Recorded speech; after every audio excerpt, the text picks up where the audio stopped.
High all government job aspirants, welcome to my YouTube channel just studies for government jobs. তো আজকে আমরা discuss করবো এই ভিডিওর মাধ্যমে যে ডাব্লিউবিসিএস প্রিলিমস 2020 বা 2000 পরের বছরে যারা 2021-এ দেবে তাদের সিলেবাসটা কী। সিলেবাস আমরা সবাই জানি যে ইতিহাস, জিওগ্রাফি, জেনারেল সায়েন্স এইগুলো আসবে, কিন্তু হিস্ট্রি থেকে কোনগুলো আসবে, জেনারেল সায়েন্স থেকে কোনগুলো আসবে, জিওগ্রাফি থেকে কোনগুলো আসবে, কোন কোন চ্যাপ্টার তোমাদের পড়তেই হবে, সেই সমস্ত ডিটেলস এই এক্সামের জন্য যারা প্রথমবার দিচ্ছ বা এর পরের বছর দেবে বা এক বছর দিয়েছো, কোনো প্রপার নলেজ নেই যে সিলেবাসটা কী, তো তারা অবশ্যই এই ভিডিওটা দেখবে। ঠিক আছে, আমি তোমাদের বলে দিচ্ছি, দেখো একদম ফার্স্ট থেকে লাস্ট পর্যন্ত ডিটেলসের মাধ্যমে বলে দেবো যাতে কোনো অসুবিধা না হয়। তো এটা দেখো, এই বছর 2020 যে এক্সাম ডেট 9 ফেব্রুয়ারি অ্যানাউন্স হয়ে গেছে, তারা অফিসিয়াল নোটিফিকেশানই দিয়ে দিয়েছে। টোটাল 200 মার্কসের এক্সাম হয়। ঠিক আছে, 200টা কোশ্চেন থাকবে, প্রত্যেকটা 1 মার্কস করে ক্যারি করবে। এই পরীক্ষাটার জন্য তোমরা টোটাল টাইম পাবে 150 মিনিট। ঠিক আছে, 150 মিনিট মনে হচ্ছে 2.5 ঘন্টা টাইম পাবে। 2.5 ঘন্টার মধ্যে তোমাকে 200টা কোশ্চেনের অ্যান্সার করতে হবে, এবং নেগেটিভ মার্ক হচ্ছে 1/3 ধরে তোমাকে চলতে হবে। এবার দেখো কী কী কোথা থেকে তোমাদের প্রশ্নগুলো আসে সেগুলো আমি একটু বলে দিচ্ছি। ফার্স্ট দেখো, ইংলিশ থেকে থাকবে, ইংলিশ গ্রামার কম্প্রিহেনসিভ থাকবে 25 মার্কস। ঠিক আছে, ইতিহাস এবং ন্যাশনাল মুভমেন্ট, ভারতের জাতীয় মুক্তি সংগ্রাম এবং ভারতের ইতিহাস, যেমন মোগল যুগ, বৈদিক যুগ, এইগুলো সব টোটাল মিলিয়ে 50 মার্কসে থাকে। তো হিস্ট্রি থেকে থাকে তোমার 25, মানে মোগল যুগ, তোমার বৈদিক যুগ, সুলতান যুগ, ঠিক আছে, মৌর্য বংশ, এই সব রিলেটেড, এবং ন্যাশনাল মুভমেন্ট যেগুলো থাকে সেখান থেকে থাকে 25 মার্কস, মানে টোটাল হয়ে গেল 50 মার্কসের, এবং এটাই সব থেকে স্কোরিং সাবজেক্ট। ঠিক আছে, এই 50 মার্কসের মধ্যে তোমার যদি একটু বার ভালোভাবে পড়ো, তুমি 40+ অ্যান্সার আরামসে করে দিয়ে আসতে পারবে। ঠিক আছে, আউট অফ 50 কথা বলছি। ঠিক আছে, যারা পাস করে তারা এটাতেই সব থেকে ভালো মার্কস করে নেয়। এবার দেখো জিওগ্রাফি এবং তার সাথে ওয়েস্ট বেঙ্গল জিওগ্রাফি তোমাদের পড়তে হবে। টোটাল এটা তো 25 মার্কস কোশ্চেন থাকবে। নেক্সট জেনারেল সায়েন্সের মধ্যে ফিজিক্স, কেমিস্ট্রি এবং বায়োলজি তিনটে মিলে 25 মার্কস এর মধ্যে চলে আসবে। এবার দেখো কারেন্ট অ্যাফেয়ার্স এবং তার মধ্যে কম্পিউটার জিকে, এবং এর মধ্যে কিছু স্ট্যাটিক জিকেও থাকে। ঠিক আছে, সেইটার মিলে বেশিরভাগ থাকে কারেন্ট অ্যাফেয়ার্স, খুব কমই কম্পিউটার জিকে এবং স্ট্যাটিক জিকে এর মধ্যে থাকে। তো এটা তোমার 25 মার্কস হয়ে গেল।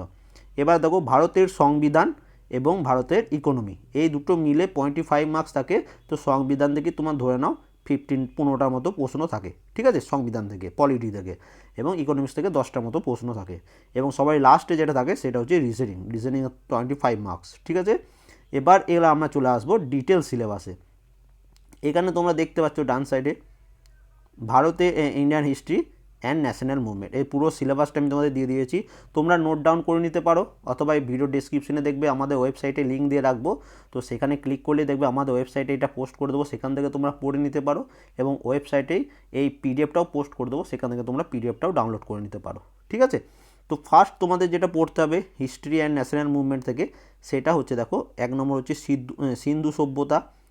একদম পরপর আমি তোমাদের বলে যাচ্ছি। ঠিক আছে, নেক্সট দেখো বৈদিক যুগ, ধর্মীয় প্রতিবাদী আন্দোলন, মৌর্য যুগ, গুপ্ত যুগ, কুষাণ যুগ, যত ধরনের বংশ আছে হিস্ট্রিতে সেগুলো সব তোমাদের পড়তে হবে। ঠিক আছে, প্রাচীন বাংলার ইতিহাস পড়তে হবে, দক্ষিণ ভারতের ইতিহাস, আঞ্চলিক ইতিহাস, সুলতানি যুগ। ঠিক আছে, সুলতানি যুগ, তারপরে তোমাদের যেটা মেন পড়তে মোগল যুগ থেকে প্রচুর প্রশ্ন আসে, বাবর, আকবর, এদের রিলেটেড। তারপরে চলে এলো আঞ্চলিক শক্তি উৎপত্তি। নেক্সট শিক্ষা ও সংস্কৃতির বিকাশ, এবং তারপরে তোমাকে ধর্মীয় সংস্কার আন্দোলন পড়তে হবে।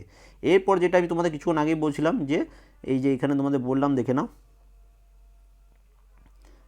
এইখানে তোমাদের যেটা বললাম সেটা দেখো ন্যাশনাল মুভমেন্ট। তো ন্যাশনাল মুভমেন্ট থেকে যেটা তোমাদের পড়তে হবে, এরপর আমি ইংলিশটা বলে দিচ্ছি। দেখো, তো ন্যাশনাল মুভমেন্ট থেকে তোমাদের যেটা যেটা পড়তে হবে সেটা এখানে বলে দিচ্ছি। 1 নম্বর হচ্ছে কৃষক বিদ্রোহ, মহাবিদ্রোহ, যে সমস্ত বিদ্রোহগুলো ঘটেছিল, সাঁওতাল বিদ্রোহ, প্রপার ডিটেলসে তোমাদের পড়তে হবে। ব্রিটিশ সাম্রাজ্যের প্রসার, গভর্নর জেনারেল, ভাইসরয়, এগুলো সব তোমাদের পড়তে হবে। জাতীয় আন্দোলন, ভারতের জাতীয় কংগ্রেস 1885 সালে এস্টাবলিশ হয়েছিল, এখান থেকে প্রচুর প্রশ্ন আসে এই প্রিলিমস পরীক্ষায়। ঠিক আছে, তারপরে ভারতের স্বাধীনতা সংগ্রাম, তারপরে তোমাদের পড়তে হবে গান্ধী যুগ, গান্ধী রিলেটেড যেসব আন্দোলনগুলো হয়েছিল, অসহযোগ আন্দোলন, আইন অমান্য আন্দোলন, বিভিন্ন ধরনের গোল টেবিল বৈঠক যেগুলো হয়েছিল। ঠিক আছে, এগুলো সব। এবং তারপরে মুসলিম রাজনীতি তোমাদের পড়তে হবে, নেতাজি সুভাষচন্দ্র বসু রিলেটেড প্রশ্ন তোমাদের পরীক্ষায় আসবে। স্বাধীনতা সংগ্রামের চূড়ান্ত পর্যায়ে 1947-এর রিলেটেড বা 1946 থেকে তোমার 1940 থেকে 1947 পর্যন্ত যেগুলো আছে সেগুলো খুব ইম্পর্টেন্ট। এরপর যেখান থেকে তোমাদের প্রশ্নগুলো আসে সেগুলো হচ্ছে বিভিন্ন গুরুত্বপূর্ণ সংবাদপত্র এবং বিখ্যাত যেসব বইগুলো তখন রচনা হয়েছিল সেই বইগুলো। তারপরে বিভিন্ন ধরনের যে সমিতি, যেমন অনুশীলন সমিতিকে প্রতিষ্ঠা করেন, এরকম ধরনের প্রশ্ন প্রচুরবার রিপিট হয়। বিভিন্ন ধরনের সংঘ, বিভিন্ন ধরনের গুরুত্বপূর্ণ সভা, যেমন আত্মীয় সভাকে প্রতিষ্ঠা করেছেন, এইগুলো সব তোমাদের হিস্ট্রি থেকে পড়তে হবে। এবার এখানে একটা কথা বলে রাখি, এই ভিডিও ডেসক্রিপশনে একটা হিস্ট্রির ডেসক্রিপটিভ, আমি ভিডিও কমপ্লিট হয়নি এখনও পর্যন্ত সিলেবাস তোমাদের, তো ডেসক্রিপটিভ আমি ক্লাস শুরু করেছিলাম অনেক দিন আগে, সেটা কন্টিনিউ করা হয়নি। তো সেখানে অনেকগুলো প্রায় তোমার 60% সিলেবাস, যে সিলেবাসটা বললাম তার মধ্যে 60% সিলেবাস সেখানে কমপ্লিট করে দেওয়া আছে। তো সেই ডেসক্রিপটিভ তোমরা পড়তে পারো, ঠিক আছে। একদম ভিডিও বানানো আছে কিন্তু পিডিএফ নয়, ভিডিও। এবার আমি চলে আসি ইংলিশে। ইংলিশের মধ্যে তোমাদের কি পড়তে হবে? তো এইখানে দেখো তোমাদের ইংলিশের সিলেবাস খুবই অল্প, কিন্তু প্রিভিয়াস ইয়ারগুলো তোমাদের কমপ্লিট করে গেলেই 4-5 নম্বর এখানে তোমরা কমন পেয়ে যাবে। অনেকজন কি ইংলিশটাকে স্কিপ করে পরীক্ষা দিতে যায়, কিন্তু তোমাদের একটু হলেও পড়তে হবে। যেমন article, preposition, idiom, phrase, one word substitution মানে হচ্ছে এক কথায় প্রকাশ, সিনোনিমস, অ্যান্টোনিমস সমার্থক শব্দ, বিপরীত শব্দ, বিভিন্ন ধরনের ইরর ডিটেকশন যেটা থাকে সেই ইরর ডিটেকশন। তারপরে তোমাদের আরেকটা যেটা থাকে ফ্রেজাল ভার্ব, এবং সবাই লাস্টে থাকে ফিল ইন দ্য ব্ল্যাঙ্কস। তো ফিল ইন দ্য ব্ল্যাঙ্কস তোমার এই আর্টিকেল, প্রিপোজিশন দিয়েও থাকতে পারে, ইডিয়াম, ফ্রেজ দিয়েও থাকতে পারে, ঠিক আছে। তো এইটা হচ্ছে ইংলিশের সিলেবাস। তো ইংলিশে তোমাদের সবাইকে বলবো যারা এই ডাব্লিউসিএস জন্য প্রথমবার দিচ্ছ, প্রিভিয়াস ইয়ার পুরোটা কমপ্লিট করে যেতে। আমি প্রিভিয়াস ইয়ার তোমাদের পরীক্ষার আগে কমপ্লিট করিয়ে দেওয়ার চেষ্টা করব, বাট তারও আগে তো তোমরা যদি কমপ্লিট করে নিতে পারো তো খুব ভালো হয়। তাহলে ইংলিশ এবং আমাদের হিস্ট্রি দুটো কমপ্লিট হয়ে গেল। এবার আমরা যে সিলেবাসটা পড়বো সেটা হচ্ছে ভূগোল। ভূগোলের কী কী পড়তে হবে? ভূগোলে পড়তে হবে ভারতের ভূপ্রকৃতি, ভারতের নদ নদী, উপহ্রদ, বহুমুখী নদী পরিকল্পনা যেগুলো আছে সেগুলো, যেমন কোন নদীর উপর কোন ড্যাম, সেইগুলো এখানে কাজে লাগবে, ঠিক আছে। তারপর ভারতের জলবায়ু, মোস্ট ইম্পর্টেন্ট। ভারতের মৃত্তিকা, এটাও খুব ইম্পর্টেন্ট। তারপরে দেখো ভারতের কৃষিকাজ, যেমন ধান, গম কোথায় সবথেকে বেশি উৎপন্ন হয়, এই সব রিলেটেড। ভারতের স্বাভাবিক উদ্ভিদ, জাতীয় উদ্যান, অভয়ারণ্য, ঠিক আছে, বিভিন্ন ধরনের অভয়ারণ্য যে কোথায় কোন রাজ্যে অবস্থিত সেইগুলো, বা কী জন্য বিখ্যাত সেইরকম ধরনের। ভারতের বিভিন্ন খনিজ সম্পদ যেগুলো আছে, কোন রাজ্যে সবথেকে বেশি সেই খনিজ সম্পদ উৎপত্তি, এইরকম রিলেটেড। ভারতের শিল্প, যত ধরনের শিল্প আছে সেই শিল্প রিলেটেড।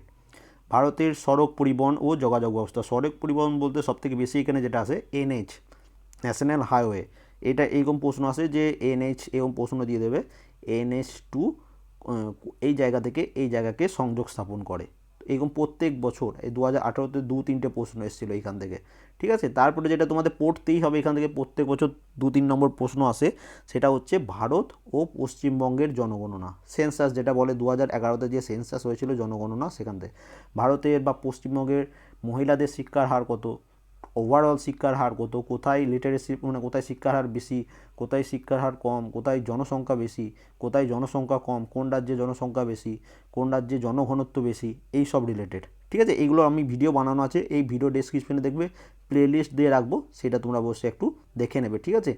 এরপর আমরা যেটা পড়বো সেটা হচ্ছে ভারতীয় সংবিধান। তো এটা মনে রাখবে, ভারতীয় সংবিধান মানে হচ্ছে Indian constitution, polity plus economy, এই দুটো মিলিয়ে 25 মার্কসের আসে। তো পলিটি থেকে প্রায় তোমার 15টা কি 16টা প্রশ্ন আসে, ঠিক আছে। এই কমই বেশিরভাগ আসে, উপর নিচে কোনো দিন হয় না। তো এখানে তোমাদের যেগুলো পড়তে হবে যে সংবিধান রচনার পটভূমি ও গণপরিষদ, ঠিক আছে, মানে সংবিধানটা কীভাবে তৈরি হয়েছিল, সেই তৈরির মধ্যে কোন কমিটি ছিল, কোন কমিটির সদস্যরা কে কে ছিল, এই সব রিলেটেড, ঠিক আছে। সংবিধানের বৈশিষ্ট্য, উৎস, প্রস্তাবনা, ভারতের সংবিধান বিভিন্ন কান্ট্রির কাছ থেকে নেওয়া হয়েছিল, ঠিক আছে। তো কোন কান্ট্রির কাছ থেকে ভারতীয় সংবিধানের কোন পার্টটা বা কোন উৎসটা নেওয়া হয়েছিল সেটা তোমাদের পড়তে হবে। এবং তারপরে দেখো সংবিধানের তালিকা এবং গুরুত্বপূর্ণ ধারা। তো ভারতীয় সংবিধানের যতগুলো পার্ট আছে, 22টা পার্ট, 395টা, যখন ভারতীয় সংবিধান লেখা হয়েছিল 395টা ধারা আছে। তো এই 395 ধারাটা যদি তুমি পুরোটা কমপ্লিট করে নিতে পারো, তাহলে এই বাকি যে সিলেবাসগুলো বলবো ওর মধ্যেই কমপ্লিট হয়ে যাবে। কিন্তু বিশেষ করে মোস্ট ইম্পর্টেন্ট ধারাগুলো তোমাদের পড়তে হবে। তো তারপর দেখো যেটা পড়তে হবে রাজ্যের পুনর্গঠন এবং নাগরিকত্ব। নেক্সট যেটা মোস্ট ইম্পর্টেন্ট, যেখান থেকে প্রত্যেক বছর বেশি প্রশ্ন আসে, সেটা হচ্ছে মৌলিক অধিকার, ফান্ডামেন্টাল রাইটস, আর্টিকেল 12 থেকে আর্টিকেল 35 পর্যন্ত। আমি এটার সেপারেটভাবে ভিডিও বানিয়ে দিয়েছি, এই ভিডিও ডেসক্রিপশনে পলিটিরও আমি একটা প্লেলিস্ট দিয়ে রাখবো, তো সেটা অবশ্যই একটু দেখে নেবে, ঠিক আছে। তারপরে দেখো নির্দেশমূলক নীতি, মৌলিক কর্তব্য, ফান্ডামেন্টাল ডিউটিস, মনে করো ফান্ডামেন্টাল ডিউটিস কতগুলো আছে, কোন দেশ থেকে এটা নেওয়া হয়েছিল, মৌলিক অধিকার কতগুলো আছে, কোন দেশ থেকে নেওয়া হয়েছিল, এইগুলোর মধ্যে যে বিভিন্ন ধরনের মোস্ট ইম্পর্টেন্ট যে আর্টিকেলগুলো আছে সেগুলোও তোমাদের পড়তে হবে। তারপরে দেখো রাষ্ট্রপতি, উপরাষ্ট্রপতি, প্রধানমন্ত্রী, মন্ত্রিসভা, ভারতীয় সংসদ, রাজ্যসভা, লোকসভা, স্পিকার, বিচার ব্যবস্থা, supreme court, high court, attorney general, রাজ্যপাল, মুখ্যমন্ত্রী, এদের নিয়োগ মানে কোন আর্টিকেলে এদের সম্বন্ধে বলা আছে, ঠিক আছে। এদের মনে করো রাষ্ট্রপতি হতে গেলে তোমার এজ কত লাগবে, ঠিক আছে, সেইরকম। তারপরে রাষ্ট্রপতি কতদিনের জন্য তার পদে বহাল থাকতে পারে, কোন পদ্ধতির মাধ্যমে রাষ্ট্রপতিকে তার পদ থেকে সরানো যেতে পারে, সেটা কত নম্বর ধারায় বলা আছে, এরকম ধরনের প্রশ্ন, ঠিক আছে। আরও দেখো যেগুলো রয়েছে, বিভিন্ন নির্বাচন কমিশনার, বিভিন্ন রাজনৈতিক দল, পঞ্চায়েত, পৌরসভা, এগুলো সব পড়তে হবে। এবং সবাই লাস্টে পড়তে হবে তোমাদের সংবিধান সংশোধন।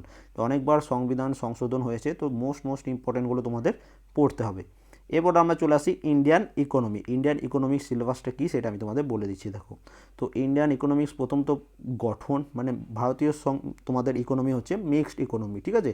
তো gross domestic product, gross national product, GDP কী, জিএনপি কী, এগুলো তোমাদের পড়তে হবে। তারপরে তোমাদের পড়তে হবে ন্যাশনাল ইনকাম, ভারতের ন্যাশনাল ইনকাম কে মানে তৈরি করে বা কার হাতে এই দায়িত্বটা আছে, এরকম ধরনের। তারপরে যেটা যে সব থেকে বেশি প্রিলিমসে প্রশ্ন আসে, পরিকল্পনা কমিশন বা প্ল্যানিং কমিশন থেকে, ঠিক আছে। 5 ইয়ার প্ল্যান যেটাকে বলা হয়, 5 ইয়ার প্ল্যান থেকে সব থেকে বেশি, এটা তোমাকে পুরো কমপ্লিট করে যেতেই হবে। নেক্সট 5 ইয়ার প্ল্যান বন্ধ হয়ে যায় 2014-তে, 13-14-তে যথাসম্ভব বন্ধ হয়ে যায়। তারপরে নীতি আয়োগ শুরু হয়, তো নীতি আয়োগ সম্বন্ধে তোমাকে সব কিছু পড়তে হবে। তারপর পড়তে হবে দারিদ্রতা এবং বেকারত্ব রিলেটেড প্রশ্ন। তো এগুলো তোমরা ডেসক্রিপটিভ যে কোনো ইন্ডিয়ান ইকোনমিক বই পাওয়া যায়, যে কোনো বই বা সেই যেই বইগুলোতে একটা মোটা বই পাওয়া যায়, দেখবে বিভিন্ন এখন অনেকগুলো ব্র্যান্ডেরই বেরিয়ে গেছে, তো সেগুলো যে কোনো একটা তোমরা কিনে নেবে, যেখানে হিস্ট্রি, জিওগ্রাফি, জেনারেল সায়েন্স সব একসাথে কমপ্লিট করে কম্প্যাক্ট দেওয়া থাকে, সেই বই একটা তোমার কাছে থেকে থাকে, তো সেই বই পড়লেও হবে এটা, ঠিক আছে। এবার ভারতে বিভিন্ন কৃষি প্রকল্প যেগুলো আছে, বিভিন্ন ধরনের শিল্পনীতি আছে, অর্থনৈতিক ব্যবস্থা, আন্তর্জাতিক সংস্থা যেমন ইন্টারন্যাশনাল অর্গানাইজেশন, ঠিক আছে, এইগুলো সব তোমাদের পড়তে হবে। তারপরে ভারতের বিভিন্ন ক্ষেত্রে ইন্ডেক্স র্যাঙ্ক কতগুলো, কি কোন ইন্ডেক্স র্যাঙ্ক কত ভারতে 2019-এ কত, সেইগুলো তোমাদের পড়তে হবে। এবং সবাই লাস্টে পড়তে হবে ইকোনমিক সার্ভে, ঠিক আছে। এরপর আমরা চলে আসি জেনারেল সায়েন্সে সবার প্রথম আমরা যেটা দেখব সেটা হচ্ছে ফিজিক্সে আমাদের কী কী পড়তে হবে। ফিজিক্সের প্রায় আমার সিলেবাস কমপ্লিট করা আছে, এটারও 70%-এর মতো কমপ্লিট করা আছে, এটাও প্লেলিস্ট দিয়ে রাখবো, তো সেটা তোমরা দেখে নেবে। প্রথম যেটা পড়তে হবে পরিমাপের একক ও পদ্ধতি, তারপরে পড়তে হবে সেকেন্ড চ্যাপ্টার হচ্ছে পদার্থ ও শক্তি, তৃতীয় চ্যাপ্টার হচ্ছে অবস্থার পরিবর্তন, চতুর্থ চ্যাপ্টার হচ্ছে স্থিতি ও গতি, তারপর পড়তে হবে কার্য, ক্ষমতা, শক্তি। নেক্সট তোমাদের যেটা পড়তে হবে সেটা হচ্ছে দেখো তাপ ও উষ্ণতা, আলোক বিজ্ঞান, শব্দ বিজ্ঞান, প্রবাহী তড়িৎ বিজ্ঞান, তড়িৎ চুম্বক এবং নিম্নচাপে গ্যাসের মধ্যে তড়িৎ পরিবহন। তো যত সম্ভব আমার এখান পর্যন্ত কমপ্লিট করে দেওয়া আছে জেনারেল সায়েন্সে। এই কার্য, ক্ষমতা, শক্তি এটাও কমপ্লিট হয়ে গেছে। এবং এই ভিডিও ডেসক্রিপশন প্লেলিস্ট পেয়ে যাবে, সেখানে তোমরা পুরোটা পড়ে যাবে, হিট অ্যান্ড টেম্পারেচার পর্যন্ত কমপ্লিট করা আছে যত সম্ভব। তো তোমরা প্লেলিস্টটা একটু অবশ্যই দেখে নেবে, ঠিক আছে। তারপরে দেখো কেমিস্ট্রিতে কী কী পড়তে হবে, কেমিস্ট্রিতেও অনেকটা কমপ্লিট করে দেওয়া আছে। ডেসক্রিপটিভের কথা বলছি, ঠিক আছে। পদার্থের ভৌত অবস্থা, দ্রবণ দ্রাব্যতা, চিহ্ন, সংকেত, যোজ্যতা, রাসায়নিক সমীকরণ, তড়িৎ বিশ্লেষণ, অ্যাসিড, ক্ষার, লবণ, জারণ বিজারণটা খুব ইম্পর্টেন্ট, জারণ বিজারণ থেকে প্রত্যেক বছর প্রশ্ন আসে, ঠিক আছে। তারপর যেটা পড়তে হবে কয়েকটি গ্যাসের প্রস্তুতি ও ধর্ম। নেক্সট আমরা পড়তে হবে তোমাদের ডাল্টনের পরমাণুবাদ। পর্যায় সারণী থেকে প্রচুর প্রশ্ন আসে, রেলের পরীক্ষাতেও পর্যায় সারণী থেকে প্রচুর প্রশ্ন আসে, তো পর্যায় সারণীটা একটু ভালোভাবে পড়বে, ঠিক আছে। যে কোনো বই থাকুক, ক্লাস 9, 10 বা 11, 12-এর যে কোনো বই থেকে পড়তে পারো। তারপর পড়তে হবে তোমাদের বিভিন্ন অ্যাসিড, কার্বন, সালফার রিলেটেড প্রশ্ন, ঠিক আছে, ডেসক্রিপটিভভাবে পড়তে হবে প্রথমে। তারপরে দেখো কয়েকটি পদার্থের প্রকৃতি ও ব্যবহার, এটা পড়তে হবে। কয়েকটি ধাতুর উৎস, ধর্ম, ব্যবহার, এবং সবাই লাস্টে যেটা পড়তে হবে জৈব রসায়ন। এবার আমরা চলে আসি বায়োলজি থেকেও একটু বেশি প্রশ্নই আসে। টোটাল জেনারেল সায়েন্স থেকে 25 মার্কস আসে, তো তোমরা 7 10 বা এরকম করে ভাগ করে নিতে পারো, ঠিক আছে। তো কোষ ও কলা তোমাদের পড়তে হবে, কোষ বিভাজন পড়তে হবে, ভাইরাস, ব্যাকটেরিয়া, প্রোটোজোয়া, ছত্রাক সেপারেটভাবে পড়তে হবে। প্রাণী জগৎ, উদ্ভিদ জগৎ রিলেটেড প্রশ্ন আসে, সব থেকে বেশি আসে তোমার সালোক সংশ্লেষ, শ্বসন থেকে আসে, আর এই চ্যাপ্টারগুলো থেকে প্রচুর প্রশ্ন আসে। পুষ্টি, বিপাক, পরিপাক, সংবহনতন্ত্র, চলন গমন, রেচন, এগুলো সব তোমাদের পড়তে হবে কিন্তু। আরও আছে দেখো, স্নায়ুতন্ত্র, হরমোন, বংশগতি, অভিযোজন, এগুলো সব পড়তে হবে। এরপর নেক্সট দেখো আরও কিছু রয়েছে, আর একটাই রয়েছে, সেটা হচ্ছে দেখো জীববিদ্যার বিভিন্ন আবিষ্কার ও আবিষ্কারক। এবার আমরা যেটা পড়বো সেটা হচ্ছে রিজনিং। দেখো রিজনিংয়ে সেপারেটভাবে কোনো সিলেবাস হয় না, তবুও আমি কিছুটা তোমাদের জন্য বানিয়ে দিয়েছি। তো এই সিলেবাস বা রিজনিংয়ের যে কোনো বই, তোমার যে কোনো এক্সামের জন্য তুমি প্রিপারেশান নাও, যদি তোমার কাছে রিজনিংয়ের যে কোনো বই থাকে সেই বই প্র্যাকটিস করলেই হবে। শুধু এখানে যেটা সবথেকে বেশি বা একটু লেন্দি কোশ্চেন যেটা আসে সেটা হচ্ছে ব্লাড রিলেশন থেকে, ঠিক আছে। তো তোমাদের প্রথমে অ্যানালগগুলো পড়তে হবে, তারপর দেখো অ্যালফাবেটিক এবং নাম্বার সিরিজ যেগুলো থাকে, এরকম থাকবে 3, 9, 27, ঠিক আছে। তাহলে 4 নম্বরে কী হবে, এরকম ধরনের প্রশ্ন থাকলো। তারপর থাকবে কোডিং ডিকোডিং থেকে, ম্যাথামেটিক্যাল অপারেশন থাকতে পারে, রিলেশনশিপ থেকে বেশি প্রশ্ন থাকে, ঠিক আছে। এবং কী করে এরা 4-5 লাইনে একটা বড় পাড়া রিলেশনশিপ দিয়ে দেবে, সেইটা করতে গেলে তোমার টাইম নষ্ট হবে। তো এই কিছু কোশ্চেন তোমাকে স্কিপ করতেও শিখতে হবে, ঠিক আছে। তারপর দেখো সিলোলিজম থাকতে পারে, জাম্বেলন থাকতে পারে, ভেন ডায়াগ্রাম অতটা দেয় না, এগুলো দেয় না অতটা, তবুও তোমরা একটু কোনো রিজনিং বই থাকলে সে বই থেকে দেখে নিতে পারো। তো এই ছিল তোমার প্রপার সিলেবাস তোমার ডাব্লিউবিসিএস।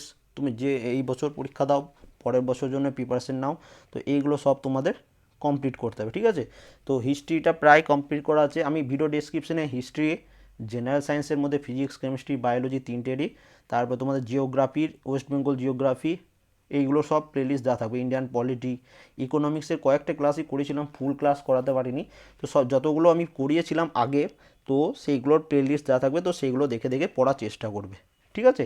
এবং আরও কোনো রকম যদি তোমার প্রশ্ন থাকে কমেন্ট করবে, আমি তোমাদের রিপ্লাই দিয়ে দেবো।